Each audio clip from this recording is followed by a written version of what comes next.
guys, welcome back to my YouTube channel and you're watching now Future Build Academy. I hope कि आप लोग ठीक होंगे और इस अपॉर्चुनिटी को अवेल कर रहे होंगे। जैसा कि आप सबको पता है, पिछली वीडियो में मैंने बताया था कि पीयू ने अपने एडमिशन्स जो हैं वो इस साल दोबारा ओपन कर दिए हैं। तो हम जो है वो इसके रिलेटेड बात भी करेंगे और इसके अलावा आप लोगों के लिए एक अनाउंसमेंट है कि future build academy 10th of सितंबर से free of cost digital marketing का कोर्स करवा रहा है। सो बहुत से स्टूडेंट्स जो भी अर्न नहीं कर रहे, तो उनके लिए एक अपॉर्च्युनिटी है कि वो पहले लर्न करें और देन अर्न करें, ताकि अपने आप स्टेबल हो सकें, खुद के लिए इंडिपेंडेंट हो सकें। स्पेशली जो हमारी गर्ल्स हैं, उनके लिए अपॉर्च्युनिटी है कि वो बाहर निकल के ज़ाहिर है नहीं जा सकती और उनकी जो भी प्रॉब्लम्स हैं, उनको हम भरपूर तरीके से समझते हैं और उसके लिए हम कोशिशें करते रहते हैं। अच्छा जी, आज की वीडियो में हम बेसिकली बात करने वाले हैं कि आपने टेस्ट का फॉर्म कैसे फिल करना है। बहुत से स्टूडेंट्स ने फॉर्म फिल किया, लेकिन काफ़ी हद तक जो है वो उसमें थोड़ी-सी आप कह लें कि गड़बड़ हो गई। बहुत से स्टूडेंट्स को नहीं पता चला कि हमने किस तरह से अप्लाई करना था। तो ये चीज़ें जो हैं वो आप लोगों की आसानी के लिए हैं और अगर आप लोगों ने अभी तक फ्यूचर बिल्ड अकेडमी को सब्सक्राइब नहीं किया, तो कर लें और बेल के आइकन को लाज़मी प्रेस करिएगा। क्योंकि फ्यूचर बिल्ड अकेडमी एक ऐसा चैनल है जो आपको एडमिशन के रिलेटेड प्रॉपर गाइडेंस और कंप्लीट इन्फॉर्मेशन प्रोवाइड करता है, जो कि ऑथेंटिक सोर्स से ली जाती है। ठीक है? तो आप लोग चैनल सब्सक्राइब कर लें, देन उसके बाद हम आज की वीडियो स्टार्ट करते हैं। अच्छा, आप लोगों के पास यहाँ पे एक डैशबोर्ड नज़र आ रहा होगा। ये यूनिवर्सिटी ऑफ द पंजाब की ऑफ़िशियल वेबसाइट का डैशबोर्ड है, ठीक है? यहाँ पे अगर आप देखें तो जो ऑफर्ड प्रोग्राम्स हैं, यहाँ पे बताया गया है, ये उस दिन हमने इस पे बात भी की थी। तो आप लोगों के लिए टेस्ट की बेसिकली स्टार्ट हो गई है डेट आज से और आप लोग इसमें अप्लाई कर सकते हैं। लेकिन बहुत से स्टूडेंट्स को लग रहा है कि हम जो है वो इसके लिए यानी वो डैशबोर्ड खोलते हैं और वो चले जाते हैं एडमिशन्स के दूसरे फॉर्म पे, जो कि हम ये वाला फॉर्म है, यानी ये एडमिशन्स का फॉर्म है। ये ऑनलाइन फॉर्म है बेटा आपकी सबमिशन के लिए, जो कि आपका टेस्ट फॉर्म है, ठीक सॉरी, आपका जो है एप्लीकेशन फॉर्म है। ये प्रोसीजर आपका टेस्ट की प्रोसीडिंग के बाद होगा, ठीक है? ये गलत नहीं है। आप अगर इसको पहले भी फिल आउट कर लें और चालान तक जनरेट कर लें, तो ये कोई ये नहीं होगा कि आपका चालान एक्सपायर हो जाता है या इस तरह से कुछ। आप इसको अपने टेस्ट के बाद तक होल्ड ऑन रख सकते हैं और देन उसके बाद आप इसमें इन्फॉर्मेशन डाल के अपनी जो थोड़ी बहुत रहती होगी कि वो आपने बैंक में किस बैंक में चालान सबमिट करवाया है और इसके अलावा आपकी बैंक की कॉपी, ठीक है, चालान की, और इसके बाद बैंक का कोड होता है एक, वो आपने उसमें सबमिट करना होता है, देन आपका फॉर्म जो है वो सबमिट हो जाता है। अच्छा, लेकिन इससे पहले जो आपकी टेस्ट की प्रोसीडिंग है, ये उन स्टूडेंट्स के लिए बेसिकली जिन्होंने अभी तक जो है वो टेस्ट नहीं दिया पीयू के लिए, तो ये ऑफरिंग जो है वो टेस्ट की वो उनके लिए है, ठीक है? ये बाकी स्टूडेंट्स के लिए मैंडेटरी नहीं है। अगर आप लोगों ने पहले टेस्ट दिया है और आप उस टेस्ट में पास हैं, तो देन आपके लिए ये मैंडेटरी नहीं है, ठीक है? लेकिन अगर आप लोग टेस्ट में मार्क्स इम्प्रूव करना चाहते हैं या टेस्ट दोबारा से अपीयर होना चाहते हैं, तो ये चीज़ें जो हैं वो आपके लिए हैं कि आपने किस तरह से टेस्ट के लिए अप्लाई करना है। ये वाली प्रोसीडिंग जो है, ये जो मैं आपको इसको खोल के दिखा देती हूँ। ये प्रोसीडिंग आप ये देखें, ये वाली जो प्रोसीडिंग है जिसमें आपकी 4 ऑप्शंस आ रहे होते हैं, ये प्रोसीडिंग आपकी आपके टेस्ट के बाद होगी, ठीक है? उसके बाद आप यहाँ पे इन्फॉर्मेशन वगैरह पुट करेंगे। आपको इसी चैनल पे how to fill admission form वाली वीडियो मिल जाएगी। उसके अंदर ये आपको बताया गया है कि ये फॉर्म आपने किस तरह से फिल करना है और आपको लास्ट तक जो जनरेट करके फॉर्म है, वहाँ तक का तरीका सारा इसमें समझा दिया गया है और उसके बाद का प्रोसीजर भी समझा दिया गया है कि आपने बैंक में किस तरह से फीस सबमिट करवानी है और देन किस तरह से कोड आपने उसमें पुट करना है और आपकी इन्फॉर्मेशन जो है वो ऑथेंटिक इन्फॉर्मेशन वो पीयू तक चली जाएगी और आपका फॉर्म जनरेट हो जाएगा। ठीक है? तो हम अभी बात कर रहे थे कि हम कैसे अपना एडमिशन फॉर्म, अच्छा, ये आपका एडमिशन फॉर्म की आपको समझ आ गई कि आपका टेस्ट फेज़ के बाद होगा, ठीक है? अगर कुछ स्टूडेंट्स अभी भी करते हैं तो वो गलत नहीं है, लेकिन बेहतर ये है कि आप पहले टेस्ट के लिए अप्लाई कर लें। टेस्ट के लिए आपने अप्लाई कैसे करना है? आप जब इस लिंक पे क्लिक करेंगे, ये जो लिंक आपके पास दिया गया है, जब आप इस लिंक पे क्लिक करेंगे, तो ये आपके पास इस तरह का एक डैशबोर्ड आ जाएगा। आप देखें कि इसमें वही चीज़ें हैं, वही इन्फॉर्मेशंस हैं, जो आपने अपने उस फॉर्म के लिए देनी है। लेकिन इसमें कुछ थोड़ा बहुत सा चेंज होगा, वो हम बात करेंगे कि किस तरह से ये चेंज है और इसको आपको बताऊँगी कि किस तरह से आपने इसको सॉल्व करना है, ठीक है? अच्छा जी, यहाँ पे बेसिकली मैंने ये फ़ॉर्म जो है वो एक एग्ज़ेम्पलरी फ़ॉर्म आप कह लें कि इसको फ़िल आउट कर लिया है। यहाँ पे मैंने एक एग्ज़ेम्पलरी इन्फॉर्मेशन के साथ जो है इस फ़ॉर्म को फ़िल आउट कर लिया। यहाँ पे सबसे पहले आपने अपना सीएनआईसी देना है या अगर आपका सीएनआईसी नहीं है, तो आपका बेफ़ॉर्म नंबर होगा, वो आपने यहाँ पे पुट ऑन करना है, ठीक है? उसके बाद आपका बेफ़ॉर्म जो नंबर है, वो आपका यहाँ पे आपने दोबारा से रीटाइप करना है। यहाँ पे एक चीज़ जो कि इम्पोर्टेंट है, आप इसको यहाँ से एज़ इट इज़ कॉपी नहीं कर सकते, ये आपको खुद टाइप करना पड़ेगा। मतलब अक्सर लोग हम ऐसे ही करते हैं कि इसको यहाँ से सिलेक्ट किया, कॉपी किया, देन यहाँ पेस्ट कर दिया। तो ये आपको जो है वो मैंडेटरी नहीं करेगा, वो कहेगा मस्ट यहाँ पे रीटाइप ही करें। आप एज़ इट इज़ कॉपी नहीं कर सकते, ठीक है? तो आपने ये वाला जो लिखना है, इसको एज़ इट इज़ ही यहाँ पे रीटाइप कर लेना है, अपने हाथ से दोबारा टाइप कर लेना है, ठीक है? यहाँ पे हमने एग्ज़ेम्पलरी नाम पुट कर दिया, देन यहाँ पे एक फ़ोटोग्राफ आनी है, वो मैं आपको बताती हूँ। उसके अलावा पहले बात कर लेते हैं बाकी इन्फॉर्मेशन क्योंकि इसका थोड़ा-सा प्रोसीजर और है। अच्छा जी, यहाँ पे फ़ादर नेम आ गया आपका, यहाँ पे आपके फ़ादर का सीएनआईसी आ गया, ठीक है? यहाँ पे आपने फ़ादर की ऑक्यूपेशन लिख दी कि वो क्या पेशा है उनका और क्या प्रोफ़ेशन वो उन्होंने चूज़ किया है और यहाँ पे आपने मंथली इनकम लिख दी। ये मैंडेटरी नहीं है, आप मतलब इस पे मंथली इनकम जितनी आपकी है, आप उतनी भी लिख सकते हैं। ये एक एग्ज़ेम्पलरी क्योंकि चीज़ मैंने ली है, तो आप इसमें कुछ भी यहाँ पे पुट कर सकते हैं, जो आपकी फैमिली इनकम है, जो आपके बाबा का ऑक्यूपेशन है, उसको आप यहाँ पे पुट कर सकते हैं। अच्छा जी, यहाँ पे आपका मेल यानी कि जेंडर आ गया। सॉरी यहाँ पे आपका जेंडर आ गया। मेल के लिए अगर आप मेल हैं तो देन एम पुट करेंगे और अगर फीमेल हैं तो देन एफ पुट करेंगे, ठीक है? लेकिन अभी जो हमारी प्रोसीडिंग चल रही है तो उसके मुताबिक हम एफ पुट कर देते हैं और यहाँ पे आपकी जी डेट ऑफ बर्थ आ जाएगी, ठीक है? आपने डेट ऑफ बर्थ पुट करनी है। यहाँ पे आपका कंट्री का पूछा गया है सॉरी रिलिजन का पूछा गया है।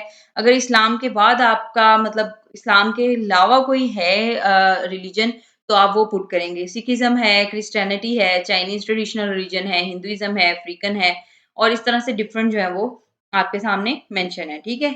हमारा जो है वो इस्लाम है तो हम इस्लाम को प्रोसीडिंग कर लेंगे। यहाँ पे आपका हाफ़िज़ कुरान का स्टेटस है। अच्छा अगर आप लोग हाफ़िज़ कुरान हैं तो आप इसके लिए ज़ाहिर है वो येस पुट करेंगे और अगर हाफ़िज़ कुरान नहीं है तो इसके लिए आप नो पुट करेंगे।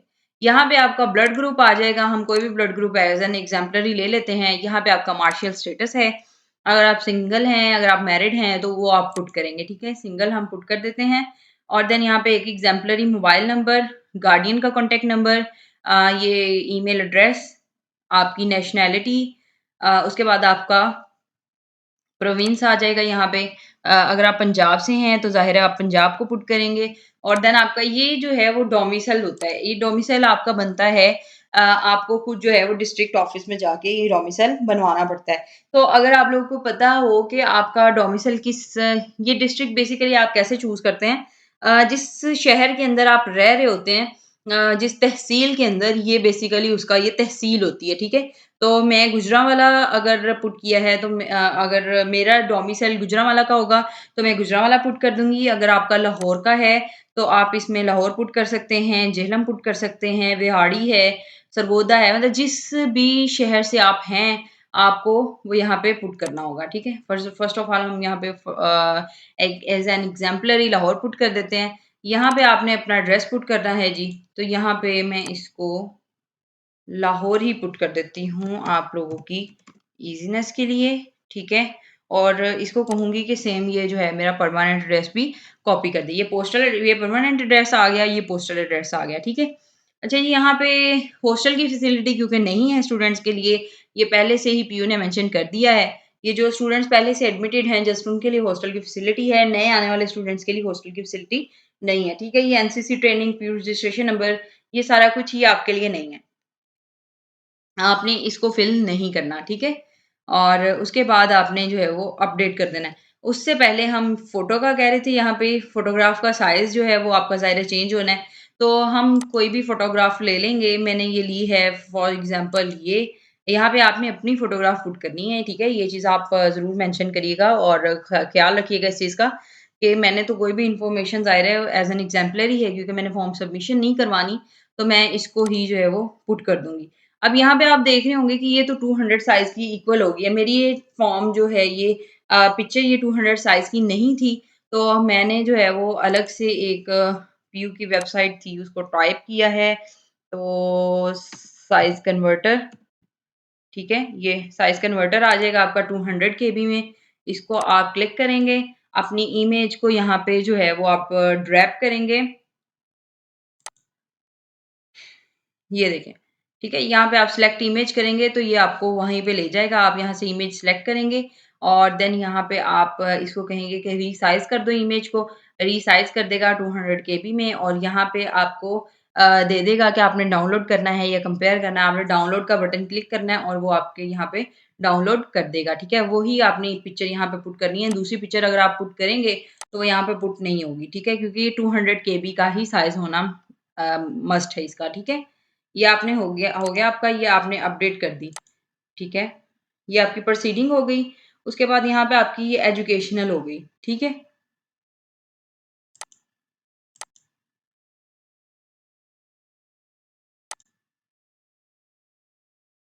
अच्छा जी, ये मैंने एग्ज़ेम्पलरी चीज़ें जो हैं वो इसमें पुट की थी, तो हम इसको देख लेते हैं कि मैंने बेसिकली इसके अंदर जो है वो डिफरेंट चीज़ें पुट की थी और पुट करने के बाद इसको एक आप कह लें कि आपकी इन्फॉर्मेशनल पोर्टल के लिए इसको जो है वो रेडी कर लिया था। तो हम ये देख लेते हैं कि किस तरह से आपने इन चीज़ों को करना है। अच्छा, यहाँ पे बेसिकली क्योंकि आप बैचलर्स के लिए अप्लाई कर रहे हैं, तो यहाँ पे आपकी 2 डिग्री की जो है वो रिकॉर्ड आएगा, एक आपकी मैट्रिकुलेशन की होगी, दूसरी आपकी इंटर की होगी और ये मैंने खुद ही इन चीज़ों को किया है और इसके अलावा यहाँ पे पिक्चर आपने अपलोड करनी है। मैंने तो क्योंकि एग्ज़ेम्पलरी पिक्चर अपलोड की है, तो मैंने यही पिक्चर अपलोड कर दी है। लेकिन आप लोगों ने यहाँ पे अपने मैट्रिक के रिज़ल्ट कार्ड की कॉपी और यहाँ पे आपकी इंटरमीडिएट की, ये दोनों फ़ोटोग्राफ्स आपने ओरिजिनल से क्लिक करके यहाँ पे उनको पुट करना है और अगर वो यहाँ पे डिमांड करता है कि 300 केबी की करें, तो उससे बेहतर ये है कि आप पहले ही अपनी इमेज को रीसाइज़ कर लें। यानी कि अगर आप जब यहाँ पे जाएँगे रीसाइज़ इमेज पे, तो यहाँ पे अगर आप अपनी प्रोफ़ाइल पिक्चर करेंगे साइज़ चेंज, तो बेहतर है कि साथ ही अपना मैट्रिक का रिज़ल्ट और अपने इंटर का रिज़ल्ट, इसकी भी एक-एक पिक्चर क्लिक करके उसको भी पहले ही रीसाइज़ करके रख लीजिएगा, ठीक है? फिर आपको बाद में मुश्किल नहीं होगी। वो आपने यहाँ पे अपलोड कर देनी है दोनों और देन हम ये मैंने अपलोड की है कुछ इन्फॉर्मेशन, आपने डिग्री का टाइटल लिखना है, आपकी बोर्ड कौन-सा था जहाँ से आपने इंटर किया, जहाँ से आपने मैट्रिक किया, आपके सब्जेक्ट्स क्या थे, रोल नंबर क्या था, रजिस्ट्रेशन नंबर क्या था, ये मैंने डिफरेंट चीज़ें जो है वो एग्ज़ाम्पलरी यहाँ पे पुट कर दी हैं, ठीक है? अब ये हमारी यहाँ पे पुट हो गई हैं। अब हम चलते हैं जी फाइनल सबमिशन के अंदर जो हमारा अप्लाई का है प्रोसीजर, ठीक है? अब ये एक इस तरह का फॉर्म आपके सामने जनरेट हो जाएगा, ठीक है? आप ये देखें, जो चीज़ें हमने वहाँ पे पुट की थी और यहाँ पे आपकी प्रोफ़ाइल पिक्चर आएगी क्योंकि मैंने ये पिक्चर अपलोड की थी, तो मेरी ये पिक्चर शो हो रही है। आप लोगों की पिक्चर यहाँ पे चेंज आएगी और यहाँ पे सारी इन्फॉर्मेशन और देन यहाँ पे आपका ये आपकी एनुअल की ज़ाहिर है वो एजुकेशनल डिटेल्स आ जाएँगी जो आपने वहाँ पे की थी, डिवीज़न, ग्रेड ये सारा कुछ जो है वो आपका एज़ इट इज़ उसी तरह से है जिस तरह से आपका एडमिशन फ़ॉर्म दूसरा होता है, ठीक है? जो आपका एप्लीकेशन फ़ॉर्म होता है।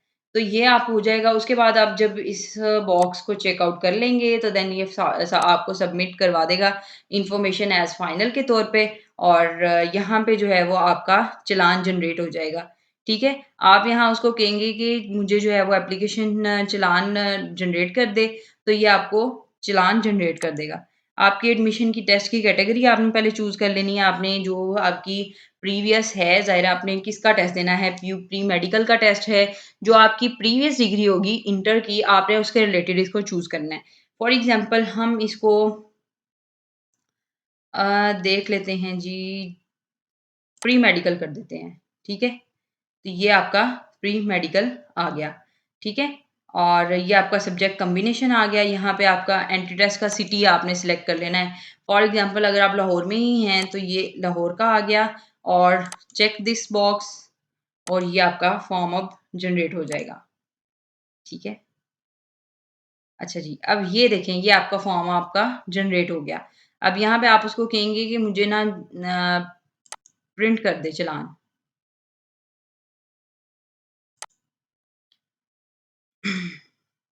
यहाँ पे आपका चालान प्रिंट हो जाएगा और देन हम उसको कहते हैं कि हमें एप्लीकेशन ही जनरेट कर दे।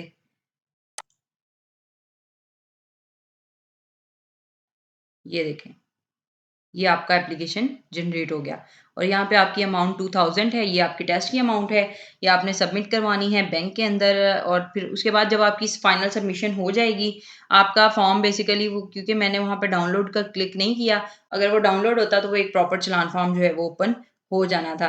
ठीक है? ये मैं अगर go back to application list पे जाऊँ तो देन ये देखें, अगर मैं उसको कहूँ कि मुझे चालान जो है वो प्रिंट कर दे, तो ये हो जाएगा प्रिंट आपका डाउनलोड हो जाएगा। देन आप ओपन करेंगे इसको, तो ये आपको एक चालान जनरेट कर देगा। ये देखें, ये आपका एक चालान जनरेट हो गया, ठीक है? ये आपका 2000 का चालान है, इसको आप बैंक में सबमिट करवाएँगे, ठीक है? हम अगेन चलते हैं अपनी उसी इन्फॉर्मेशन पे और देन आपने उसको कहा कि मुझे एप्लीकेशन जनरेट कर दो, यानी ये वो तब होगी एप्लीकेशन जनरेट जब आपने फॉर्म फिल करके सबमिट करवा दिया होगा, ठीक है? अब आपने जब अपना अमाउंट सबमिट करवा दी बैंक में, तो यहाँ पे आपने सिलेक्ट करना है कि आपने किस बैंक में सबमिट करवाई है। फॉर एग्ज़ाम्पल एचबीएल आ गया, यहाँ पे ब्रांच का कोड आएगा। ये ब्रांच का कोड एग्ज़ाम्पलरी मैं यहाँ पे पुट कर रही हूँ। आपको ब्रांच का कोड कैसे पता चलेगा? जिस बैंक में आप फ़ीस सबमिट करवाने जाएँगे, आप उसे कहेंगे कि मुझे आपकी ब्रांच का कोड नंबर बता दें। वो आपको कोड नंबर ईज़िली बता देंगे और देन वो कोड नंबर या कोड नेम होता है, आपका बेसिकली ज़्यादातर ब्रांच का कोड ही होता है, ठीक है? वो आपने यहाँ पे पुट कर देना है और उसके बाद आपने चालान की यहाँ पे डिपॉज़िट की डेट जो आपकी मेंशन होगी जब आप डिपॉज़िट करवा के आएँगे तो उसके अलावा आपकी यहाँ पे अच्छा यहाँ पे देखें ड्यू डेट 16 है, 16 के बाद आप इसको सबमिट नहीं करवा सकते, ठीक है? तो ये बेहतर है कि आप अभी सबमिट करवाएँ इसको और ड्यू डेट से पहले ही ताकि आप लोग जो है वो ईज़िली अपना और यहाँ पे आपने क्या करना है जी, यहाँ पे आपने वो जो चालान जनरेट किया था उसकी पिक्चर खींचनी है और पिक्चर क्लिक करने के बाद उसको रीसाइज़ कर लेना है 300 केबी के अंदर और देन यहाँ पे आपने जब ब्राउज़ करेंगे वो आपको उस पिक्चर पे ले जाएगा और आपने पिक्चर यहाँ पे सबमिट कर देनी है, ठीक है? ये फाइनलाइज़ हो जाएगा, यहाँ पे आपकी जनरेट एप्लीकेशन हो जाएगी, जब ये आप सारी चीज़ें पुट डाउन कर देंगे, तो आपका फॉर्म सबमिशन हो जाएगी कंप्लीट। अगर फिर भी आप लोग को किसी भी चीज़ की समझ नहीं आती या कोई भी इन्फॉर्मेशन जो है वो आप लोग को नहीं कन्फर्म हो रही होती है या कोई भी प्रॉब्लम आ रही होती है, तो देन यहाँ पे आपको डिस्क्रिप्शन के अंदर हमारा व्हाट्सएप कॉन्टैक्ट मिल जाएगा, हमारी इंस्टाग्राम की आईडी का कॉन्टैक्ट मिल जाएगा, आप वहाँ पे हमें कॉन्टैक्ट करें और देन आपको रिप्लाई किया जाएगा। उसके अलावा आप वीडियो के नीचे भी कमेंट कर सकते हैं तो उस पे जो है वो आपको हम ईज़िली गाइड कर देंगे, ठीक है? थैंक यू सो मच ये थी हमारी आज की वीडियो। आई होप कि आप लोगों को आज की वीडियो पसंद आई होगी और आप लोगों ने इससे जो है वो अपनी प्रॉब्लम्स को सॉल्व करना सीखा होगा। तो स्टे हैप्पी, स्टे ब्लेस्ड मिलेंगे एक नई वीडियो में, तब तक के लिए